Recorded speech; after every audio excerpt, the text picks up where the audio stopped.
आप सबका स्वागत है आपके फेवरेट रिएक्शन चैनल में। और आज हम लेके आए टर्बो के सीन 3 का रिएक्शन। तो टर्बो को हमने लास्ट सीन में देखा कि कहीं ना कहीं उनको इंदू ने उनके घर पे बुला लिया है और अभी वो उनके घर पे जाएंगे, क्या उनका केमिस्ट्री बैठती है, क्या चीज़ होती है। और जेरी तो पूरा सीन से ही बाहर हो चुका है, तो फिर देखना होगा। तो आप भी देखो, हम भी देखते हैं। Let's start. വല്ലതും കഴിച്ചായിരുന്നോ? എന്നാ വാ കേറ്. എവ്വളോണാ? 30 രൂപ. എന്താണ് അവിടെ എന്തായിടി? ആകപ്പാടെ പ്രശ്നമാണ്. രണ്ടുപേരും ഇപ്പോഴും ഹോസ്പിറ്റലിലാ. പോലീസ് കേസൊക്കെ ആയി. പിന്നെ അമ്മാവനെ ചേട്ടനും നല്ല കലിപ്പിലാ. ഞാൻ ഒരു വിധത്തിൽ അവിടെ നിന്ന് കയറി പോകുന്നു. എക്സാം മിസ്സാക്കാൻ പറ്റില്ലല്ലോ. പിന്നെ ചേച്ചി ജെറിച്ചേട്ടൻ ഞാൻ ഫ്ലൈറ്റ് വെച്ച് കണ്ടായിരുന്നു. ഞാൻ സംസാരിച്ചു. അതിനിപ്പോ എന്താ കുഴപ്പം? ഞാൻ നോക്കിയിട്ട് ജെറിച്ചേട്ടന്റെ ഭാഗത്ത് വലിയ തെറ്റൊന്നും തോന്നുന്നില്ല. ഒരു മുന്നറിയിപ്പും ഇല്ലാതെ പെട്ടെന്ന് പുള്ളിയുടെ വീട്ടിൽ കയറി ചെന്നിട്ടുണ്ടെങ്കിൽ പുള്ളി എന്ത് ചെയ്യാനാ? പിന്നെ ചേച്ചിക്ക് അറിയുന്നതല്ലേ ജെറിച്ചേട്ടന്റെ അപ്പൻ ഹാർട്ട് പേഷ്യന്റ് ആണെന്ന്. ഇപ്പൊ തന്നെ 2 അറ്റാക്ക് കഴിഞ്ഞതാ. പാതിരാത്രി ഇടിച്ചു കയറി ചെന്നപ്പോ അങ്ങേർക്ക് 3ാമത്തെ അറ്റാക്ക് വരാത്തത് ഭാഗ്യം. ഓഹോ, അപ്പൊ എല്ലാം ഒപ്പിച്ചിട്ട് ഇവിടെ നിൽക്കുവല്ലേ? ഇതിന്റെ ഒക്കെ വല്ല കാര്യം ഉണ്ടായിരുന്നു. കണ്ടാ കൊല്ലുന്ന് പറഞ്ഞ് നടക്കുന്നുണ്ട് ചെറുച്ചേട്ടൻ. എന്നാ പറയാനാ കൊച്ചേ, പറ്റിപ്പോയി. ഇപ്പൊ ഞാനും കിട്ടില്ല. അല്ല ജോസ് ഇത് വെച്ചോ, ഡ്രസ് ഒന്ന് പുതിയത് വാങ്ങിച്ചിട്ടോ. പിന്നെ ഭക്ഷണത്തിനും ബസ് ടിക്കറ്റിനും ഉള്ളതൊക്കെ ഇതിലുണ്ട്. അയ്യോ, എനിക്ക് കൊച്ചിന്റെ കാശൊന്നും വേണ്ട. ഞാനൊരു ഫോൺ വിളിച്ച് പറഞ്ഞാൽ ഗൂഗിളിൽ പൈസ അയച്ചു വരും. ഓ അല്ല, ഞാൻ വേണ്ടെന്ന് പറഞ്ഞ് തിരിച്ചു കൊടുക്കുവാണോ? ഒന്ന് നിർബന്ധിച്ച് നോക്കണ്ടേ? നിർബന്ധിച്ച് നോക്കും, ഞാൻ വാങ്ങിക്കും. വെച്ചോ. അല്ല देरी है तो दे लो। പിന്നെ ओ जेरी भैया भी आ गए। जेरी सोच रहा है ये टाका बिठा रहा है। നിങ്ങൾ കാമുകയാവുമ്പോൾ വരെ സംസാരിച്ചിരിക്കും. ഞാനൊരു കട്ടറും പാവുന്നില്ല.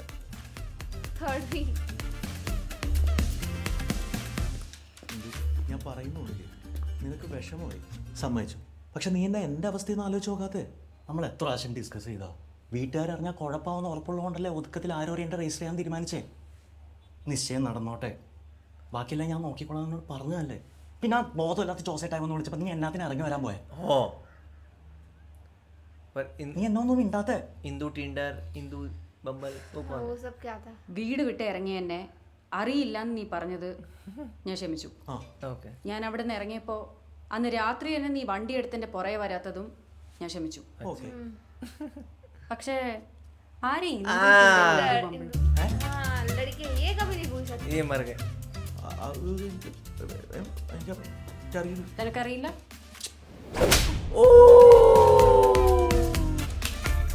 अब वो इसको मारेंगे, इन्हें नहीं बताया.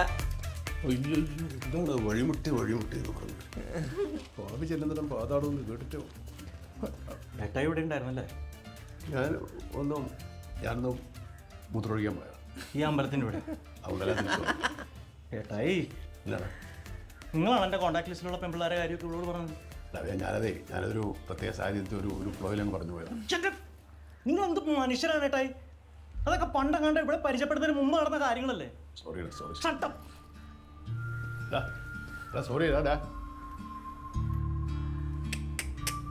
खराब हो गया पूरा. ആ പെങ്കൊച്ച് എന്നാ പറഞ്ഞു? ഓ, ഇവിടെ ആ കുളമായി കിടക്കുവാണ്. ഞാൻ പരിപാടിയിലായെന്ന് പറഞ്ഞാൽ മതിയല്ലോ.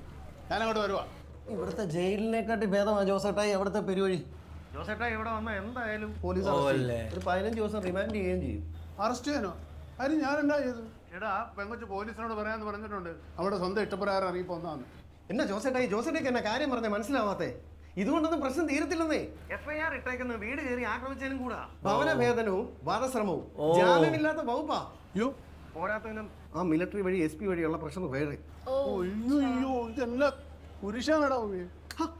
എന്നാന്ന് പറഞ്ഞാൽ ഇത് നാറി തിണക്കുന്നവരെ ജോസേട്ടാ ഇങ്ങോട്ട് വരിക വേണ്ട. ഓ, ये तो फंस गए. എനിക്ക് തോന്നിയത് മാതാവേ. ये भी अपनी जॉब पे जा रहा है. കർത്താവേ, ആറമ്മോ. സിത്തു, എന്നാ കാലാവസ്ഥ? As usual കലിപ്പിലാണ്.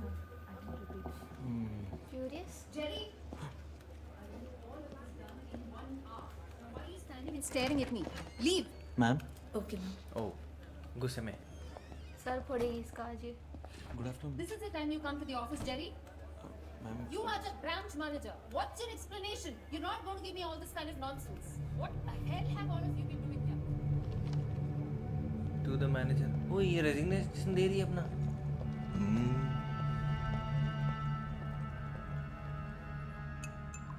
तो नहीं दे रही थी। लेटर तो थी हाथ में। ആ എടി അവർക്ക് പ്രാന്താന്ന് തോന്നുന്നു. എന്നാ തെറിയായിരുന്നു. ആ കാശങ്ങ് തിരിച്ചിട്ടേക്ക് ജെറി. ഏ ഏത് കാശ്? നിന്റെ പാസ് കീ ഉപയോഗിച്ചാണ് 70 ലക്ഷം രൂപ ഈ അക്കൗണ്ടിലേക്ക് ട്രാൻസ്ഫർ ചെയ്തിരിക്കുന്നത്. हाँ അതും ഓൺലൈനായി അല്ല, മാനുവൽ ആയിട്ടാ. 70 lakhs। പിടിച്ച ജീവിതകാലം മുഴുവൻ അകത്ത് കിടക്കേണ്ടി വരും. നിന്റെ തമാശക്കളിയല്ല. എടി നീ എന്നാ പിച്ചുമ്പയൊക്കെ പറയും? നിനക്കറിയില്ല. സിത്തു മനുഷ്യരെ പേടിപ്പിക്കാതെ കാര്യനാന്ന് പറ. പറയാനേ. എടാ നീ പെരുന്നാൾ ഉടൻ ലീവിലായിരുന്നപ്പോൾ ഒരു ഫാമിലി വന്നിരുന്നു. ഏതോ ഒരു ടയർ കമ്പനി ഡിസ്ട്രിബ്യൂട്ടർ വെങ്കിടേഷ്. ओ சொல்லுங்க sir. Hello ma'am, I'm Venkatesh. எங்கள் ஒய்ஃப் ஜனனி. இவங்க அப்பா இறந்து 8 வருஷம் ஆச்சு. ஆனால் நேற்று நைட்டு 70 lakhs இவங்க அப்பா அக்கௌண்ட்லேருந்து வேறு அக்கௌண்ட்டுக்கு மணி ட்ரான்ஸ்ஃபர் ஆன மாதிரி உங்கள் பேங்க்லேருந்து மெசேஜ் வந்திருக்கு. உங்கள் பேங்க்லேருந்து இதுக்கு முன்னாடி எந்த மெசேஜும் வந்ததில்லை. ഇൻഫാക്ട് എங்கள் அப்பா അവരുടെ അച്ഛൻ അങ്ങനെ ഒരു അക്കൗണ്ടുള്ള കാര്യം അവർക്ക് അറിയില്ലായിരുന്നു. ഒരു സെന്റിമെന്റ്സിന്റെ പുറത്താണ് അവർ അച്ഛൻ്റെ ഫോൺ സൂക്ഷിച്ചു വെച്ചത്. ആ ഫോണിലേക്കാണ് ബാങ്കിന്റെ മെസ്സേജ് വന്നത്. It's strange. 1 മണി നേരത്തിൽ 10 ട്രാൻസാക്ഷൻ, 7 ലക്ഷമാ 70 ലക്ഷം. ஆமாம் மேடம், அதை பார்த்து தான் பேங்க்கு கிளம்பி வந்தோம். ഡീറ്റെയിലായി ഒരു കംപ്ലയിൻറ്റ് എഴുതി കൊടുங்க, ഞാൻ ഫോർവേഡ് പண்றேன். Okay, ma'am. Address and phone number. ആ കംപ്ലയിൻറ്റ് ഞാൻ അന്നേ സെക്ഷനിലേക്ക് ഫോർവേഡ് ചെയ്തിരുന്നു. പിന്നെ കോപ്പി വെച്ച് സിസ്റ്റത്തിൽ നോക്കിയപ്പോഴാണ് നിന്റെ പാസ് കീ ഉപയോഗിച്ചിട്ടാണ് ആ ഫണ്ട് മൊത്തം ട്രാൻസ്ഫർ ചെയ്തിട്ടുള്ളതെന്ന് ഞാൻ കണ്ടത്. പക്ഷേ मतलब वो उसने ऑथराइज की थी। ഇതേപോലത്തെ കംപ്ലൈന്റ് വേറെ ആരെങ്കിലും വന്നായിരുന്നു? ഇല്ല, വേറെ ആരും വന്നിട്ടില്ല. ഇല്ല. वो पास प्रेजेंट कैसे दिखाया कि पर ये तो वहाँ फेस्टिवल में था। उनके पैसे जो हैं वो चले Transfer हुए। गए। हाँ, और इसकी परमिशन से गए। इसकी परमिशन से कैसे जा सकते हैं? वही तो बात है।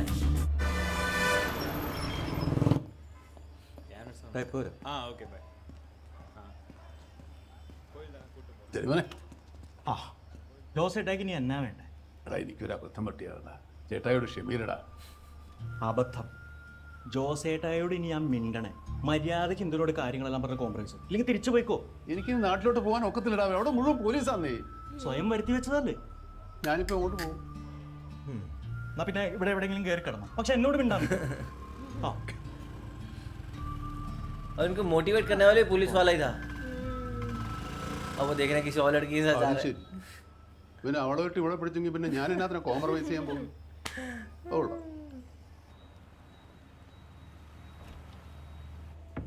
ബാങ്കിൽ വെച്ചൊന്നും പറയാൻ പറ്റില്ല, അതുകൊണ്ടാണ് പുറത്ത് കാണാമെന്ന് പറഞ്ഞത്.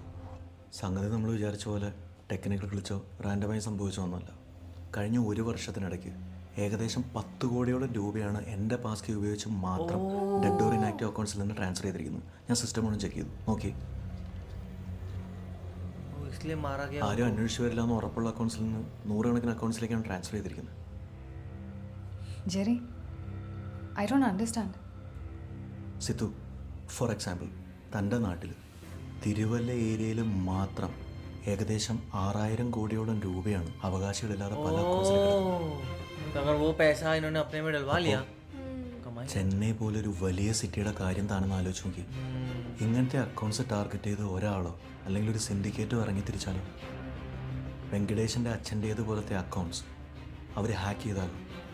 ഇത്തരത്തിൽ ഇനാക്റ്റീവായ പണമുള്ള അക്കൗണ്ട് ഡീറ്റെയിൽസ് ചോർത്തി കൊടുക്കാൻ ബാങ്കിൽ തന്നെ അവർക്കൊരു ഇൻസൈഡ് ഹെൽപ്പ് ഉണ്ടെങ്കിലോ? നമ്മുടെ ബാങ്കിന്റെ ഇന്റേണൽ സിസ്റ്റത്തെ ഇൻഫ്ലുവൻസ് ചെയ്യാൻ കേപ്പബിലിറ്റി ഉള്ള ഒരാൾ. ஆமாக்கும் மூத்தாக்காவுக்கும் நேத்தில் இன்னைக்கு இல்லை 50 வருஷ கூட்டணி. அந்த நம்பிக்கையில் ஜனங்க எங்களை ஆட்சியில் உட்கார வச்சுருக்காங்க. ஓ முதல்கிட்ட போய் சொல்லு, இந்த உடம்புல கடைசி உசு இருக்கிற வரைக்கும் இந்த 24 எம்எல்ஏல ஒருத்தம் கூட அவன்கிட்ட போய் சேர மாட்டான்னு. தலைவரே, கொஞ்சம் உணர்ச்சி வசப்படாமல் இதில் என்ன லாபம்னு கொஞ்சம் யோசிச்சு பாருங்களேன். ரங்கசாமி, நீ இதில் தலையிடாத. உனக்கு இந்த ஃபினான்ஸ் மினிஸ்டர் பதவி கொடுத்து முற்போக்கு தமிழ் கட்சி தான். இந்த கட்சிக்கு துரோகம் செஞ்சு நீ சிஎம் ஆகலான்னு அவன் சொல்லியிருப்பான். எம்எல்ஏ இருந்தால் தானே நீ சிஎம் ஆக முடியும். ரொம்ப கனவு காணாத. தலைவரே, டோன்ட் டேக் டிசிஷன்ஸ் இமீடியட்லி. வெற்றி சார் உங்களை நேரில் வந்து பார்ப்பாரு. அதுக்கப்புறமா எந்த முடிவு வேணாலும் எடுங்க. பெரிய வெற்றிவேல் சார், அவன்கிட்ட போய் சொல்லு, தங்க சாவியை கொண்டு வந்தாலும் என் வீட்டு கதவை திறக்காதுன்னு. ओ ये मारेंगे, ये मारेंगे। ओ वाह, कार से आए ही नहीं, सीधा हेलीकॉप्टर से आ गए। कौन है वेट्री सर?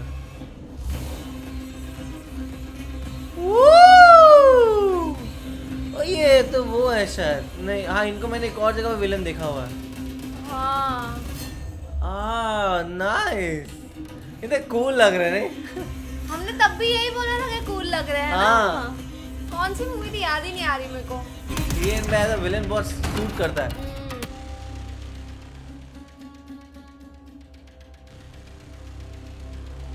ये तो चला भी गया हाथ जोड़ के।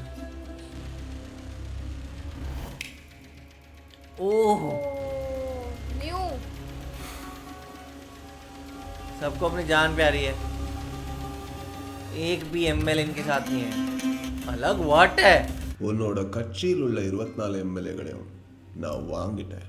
உனக்கு தெரியாமயே இந்த ஆட்சியை என்னால மாற்ற முடியும். ஆனா எனக்குன்னு ஒரு வழி இருக்கு.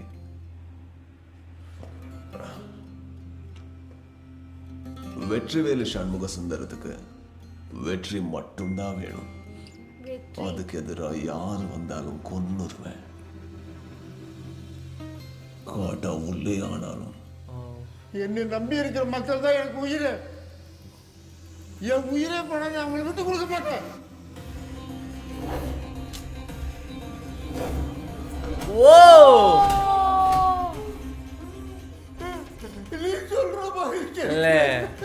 पहले वो बोला do even if it cost my life, तो मेरे को लगा वाव. எம்எல்ஏக்கள் கட்சி மாறப் போவதாக தகவல் வந்து கொண்டிருக்கும் நிலையில் கட்சி மாறப் போவதாக கூறப்படும் 30 எம்எல்ஏக்கள் சென்னைக்கு வெளியே உள்ள ஒரு ரெசார்ட் ஒன்றில் ரகசியமாக தங்க வைக்கப்பட்டுள்ளனர்.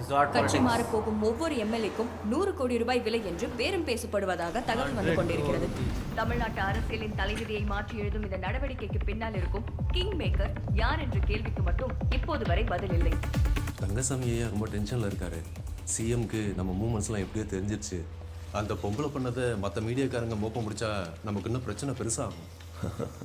துரை, உனக்கு ஒரு விஷயம் தெரியுமா? அந்த காலத்துல கடல் கொள்ளக்காரங்க வருஷ கணக்க நிலத்தையே பார்க்காம கடல்லையே அலைவாங்க. நடுக்கடல்ல எப்ப என்ன நடக்கும்னு யாருக்குமே தெரியாது. அவங்க ஆமைகள் நிறைய கிடைக்கிற இடத்துல அதை பிடிச்சு ஒரு அறையில உயிரோட கட்டுத்தவங்க. எதுவுமே கிடைக்காதப்ப அதுல இருந்து ஒன்னொன்னா எடுத்து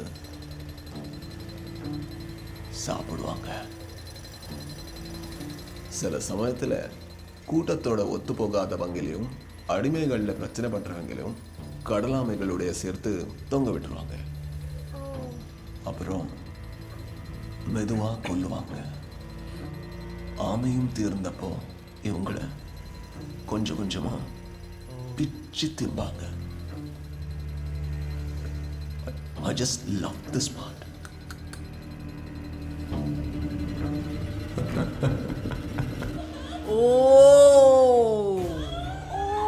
ये वो जर्नलिस्ट लग रही है। हाँ जो भी इनके खिलाफ जाएगा. Sorry. Thoughtless days should never go unpunished. That is the law of the pirates. And mine as well.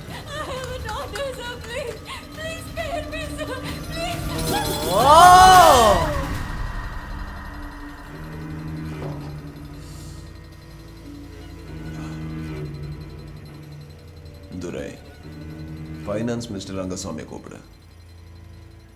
Tell him we are going to rule this state. That is my destiny.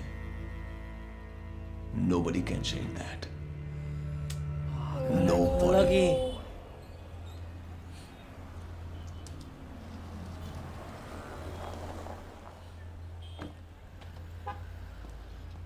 ജോസേ ഇതെന്താ ഇവിടെ പോയില്ലേ? ഒന്നും പറയണ്ട കൊച്ചേ, നാട്ടിൽ വലിയ പ്രശ്നമാണ്. CI David sir വിളിച്ചായിരുന്നു. ഞാൻ ചെന്നിറങ്ങിയ ഉടനെ എന്നെ പിടിച്ചകത്തിരുമെന്നാണ് പറഞ്ഞിരിക്കുന്നത്. റിമാൻഡ്. എനിക്കന്ന് ഈ തല്ലുംപൊടിയൊക്കെ ഓക്കെ എന്നല്ലാതെ ഈ ജയിലെന്നൊക്കെ പറയുമ്പോൾ ഭയങ്കര പേടിയാണ്. എനിക്കിവിടെ കുറച്ച് നാൾ നിന്നേ പറ്റുള്ളൂ കൊച്ചേ. കൊച്ചു വിചാരിച്ചാൽ എന്തെങ്കിലും ഒരു പണി ഇവിടെ ഒപ്പിക്കാൻ പറ്റുമോ? ജോബ് भी दिलवाओ. ജോസേ അതിപ്പോ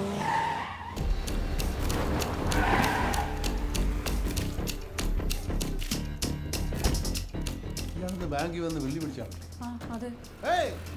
எல்லா பேங்குக்கு எழுதி எனக்கு எங்கேயும் லோன் கிடைக்காம பண்ணிட்டல. உன்னை சும்மா விட்டுறேன்னு நினைச்சியா? போய் அவளை முடிய தரத்தை எழுதுக்கடா. मिल गया जॉब. मिल गया। ये पता है ये जो आदमी है ना ये सीरियल वो है क्या क्या कहते हैं जूनियर आर्टिस्ट। ये सलमान खान से भी मैंने देखा पिटते हुए सबसे। अच्छा तो शक्ल याद रह गई है ഈ തല്ലും പിടിയല്ലാതെ ജോസിന് വേറെന്ത് പണി അറിയോ? Hitting मारने people का तो काम आता है बहुत ये अच्छे क्या से। ये क्या अच्छा गाड़ी पे സെറ്റപ്പ് ഉള്ള എനിക്ക് ഈ സിറ്റിയിൽ അങ്ങനെ വേറെ ആരെയും പരിചയമില്ല. സാറിന് അറിയാലോ. പെർഫെക്റ്റ് ടൈമിങ്ങാ. ഞാൻ എനിക്ക് വേണ്ടി ഒരു പേഴ്സണൽ ഡ്രൈവറെ തപ്പിക്കൊണ്ടിരിക്കുക. ഡ്രൈവർ മാഡത്തിന് നേരിട്ട് അറിയാവുന്ന ആളാണല്ലോ. ആ ഇയാളാണോ ജോസ്? ഇയാള് പ്രശ്നങ്ങളൊന്നും ഉണ്ടാക്കാൻ നിൽക്കുമല്ലോ അല്ലേ? ना ना ഡിസിപ്ലിൻ അത് സാറിന് വളരെ മുഖ്യമാണ്. डिसिप्लिन दूर तक नहीं है एक बार हाथ उठा के ഞാനൊരു देखो। അപ്പാവിയാ. ഞാനങ്ങനെ വഴക്കിനും വക്കാണത്തിനൊന്നും പോകാറില്ല. മാത്രമല്ല സാർ എൻ്റെ പ്രീമിയം ക്ലയൻ്റ് ആണെന്നും വേറൊരു വഴിയില്ലാത്തതുകൊണ്ടാണ് ഞാൻ സാറിനെ ബുദ്ധിമുട്ടിക്കുന്നതെന്നൊക്കെ ചൂസ് നന്നായിട്ട് അറിയാം. ഹിന്ദു മാഡം പറഞ്ഞു കഴിഞ്ഞാൽ പിന്നെ എനിക്ക് കൈവിട മുടിയാതല്ലേ. വൈകുന്നേരം 6 മണി വരെയാണ് ഓഫീസ്. ഇന്ന് നമുക്കൊരു ട്രയൽ റൺ നോക്കാം.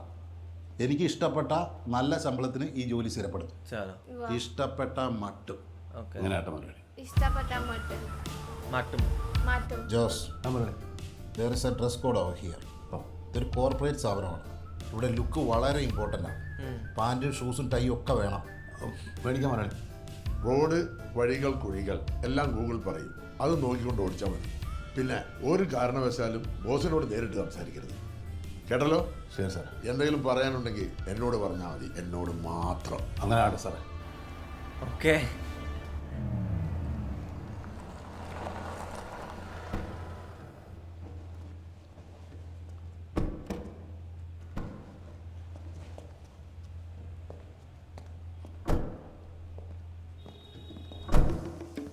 ബോസ് ഈ ഓട്ടോ ബില്ലൊരു കാട്ടുപോത്താണ്. ഒന്ന് ബഹുമാനിച്ചെങ്ങനെ ആവശ്യം നമ്മുടെ കയ്യിൽ പോയില്ലേ?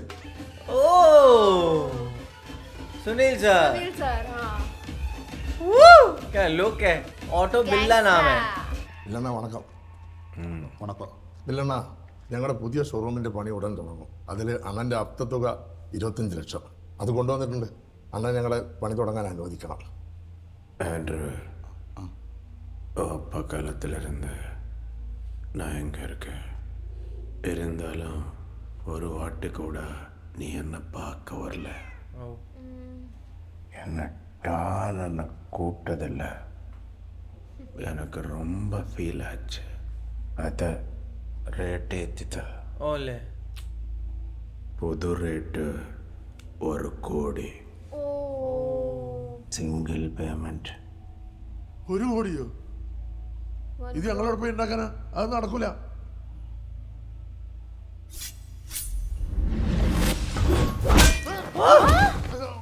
What the hell, man? I'm gonna call the cops. ओए ओए സാറേ എനിക്ക് സാറിനോട് നേരിട്ടൊന്നും ഉണ്ടാവും. തനിക്ക് തന്നെ വേണ്ടേ? എനിക്കൊന്നും വേണ്ട. വല്ലതും പറ്റിയായിരുന്നു. കിട്ടിക്ക് അപ്പോൾ ഒരു കൂടി കൊടുക്കാൻ തീരുമാനിച്ചോ? ഇന്നൊന്നും ഓർത്താൽ നാളെ ഒരു അണ്ടി ചോദിക്കില്ലേ? പിന്നെ എങ്ങനെ അവിടെ പോകണ്ടായിരുന്നു? പക്ഷെ എൻ്റെ ബോഡിഗാർഡിൻ്റെ ബോധം പോയില്ലേ? ये बॉडीगार्ड था मैं लड़ सकता हूँ वाओ लाइटली लाइटली तो बिल्कुल भी नहीं. സംഭവം. चलो मजा आएगी. सब गए अब. आ जाओ. इनका सीधा पन्ना होता ही नहीं है. अभी वो अपनी वो लुंगी फोल्ड करेंगे. वो पार्ट बहुत अच्छा लगता है मेरे को. ये ऐसे ही करते रहते हैं बस.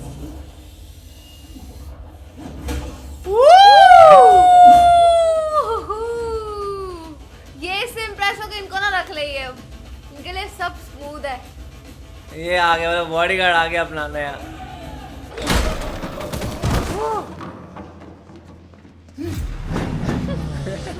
वो अलग खुश हो रहे हैं. ये